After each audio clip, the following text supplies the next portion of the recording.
Bismillahirrahmanirrahim. Assalamualaikum warahmatullahi wabarakatuh. Innal hamdalillah nahmaduhu wa nasta'inuhu wa nastaghfiruh wa na'udzu billahi min shururi anfusina wa min sayyiati a'malina. May yahdihillahu fala mudilla lahu wa may yudlilhu fala hadiya lahu. Asyhadu an la ilaha illallah wahdahu la syarika lahu wa asyhadu anna Muhammadan 'abduhu wa rasuluhu la nabiyya ba'dah. Wahai para saudaraku, para pemirsa yang insyaallah dirahmati oleh Allah Subhanahu wa taala. Iman adalah perkara dasar dalam keislaman seseorang. Iman sendiri memiliki makna pembenaran dalam hati, pengikraran dengan lisan, dan pengamalan dengan perbuatan. Jadi belumlah dikatakan seseorang beriman ketika seseorang tersebut hanya meyakini dalam hati dan mengucapkan dalam lisan.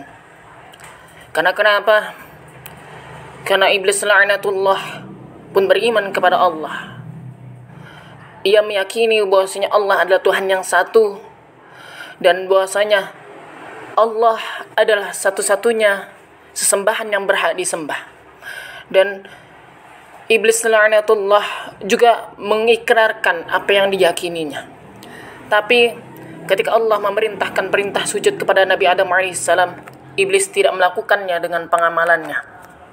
Maka oleh karena itu, iman membutuhkan makna pengamalan dengan perbuatan. Sebagaimana hadis Rasul sallallahu alaihi wasallam yang telah diriwayatkan dari berbagai macam kitab, baik Sahih Bukhari maupun Sahih Muslim, ketika Rasulullah SAW didatangi oleh Jibril dan ditanya tentang apa itu iman. Maka jawaban Rasul adalah an tu'mina billahi wa malaikatihi wa kutubihi wa rusulihi wal yaumil akhir. Hendaknya seseorang itu beriman kepada Allah Subhanahu wa taala dan rasul-rasul yang diutus oleh Allah Subhanahu wa taala dan malaikat-malaikat yang dipilih oleh Allah Subhanahu wa ta'ala, dan kitab-kitab yang telah diturunkan oleh Allah Subhanahu wa ta'ala. Hendaknya orang-orang beriman itu meyakini hal-hal tersebut. Dan hendaknya orang beriman kepada hari akhir, mempercayai bahwasanya adanya hari pembalasan, adanya hari jaza, dan adanya hari kebangkitan.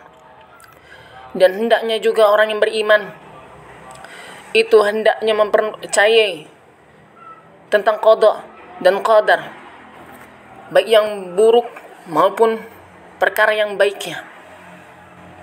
Wahai saudaraku sekalian, patut kita ketahui bahwasanya keimanan seseorang dapat bertambah dan dapat berkurang, sebagaimana yang telah dikatakan oleh Syekh Dr. Shalih Fauzan dalam kitabnya At-Tauhid, bahwasanya al-iman yazidu wa yanqus, yazidu bit ta'ah wa yanqus bil ma'siyah.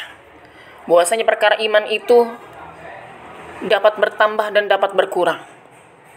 Kapan ketika bertambah? Yazidu bit ta'ah, ketika seseorang itu mengamalkan amalan-amalan soleh, amalan-amalan kebajikan. Dan kapan keimanan seseorang itu akan berkurang?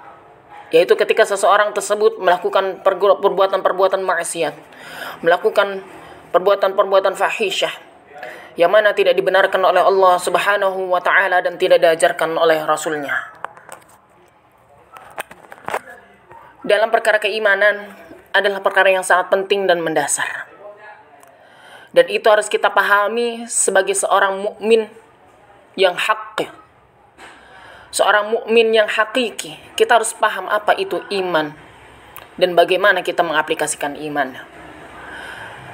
Keimanan tidak bisa dilepaskan oleh kehidupan seorang mukmin. Tidak bisa dipisahkan. Karena keimanan adalah komponen penting dalam diri kita selain jasad dan ruh itu sendiri. Tanpa keimanan, kita tak akan pernah mengenal hidayah Allah Subhanahu wa ta'ala.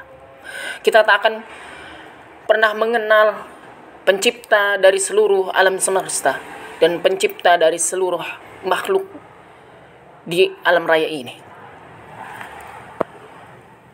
Mungkin ini saja yang dapat saya sampaikan di pertemuan kali ini mengenai definisi keimanan.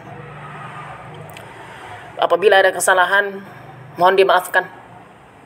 Ila hadza minni syukran wa akhirul kalam. Wassalamualaikum warahmatullahi wabarakatuh.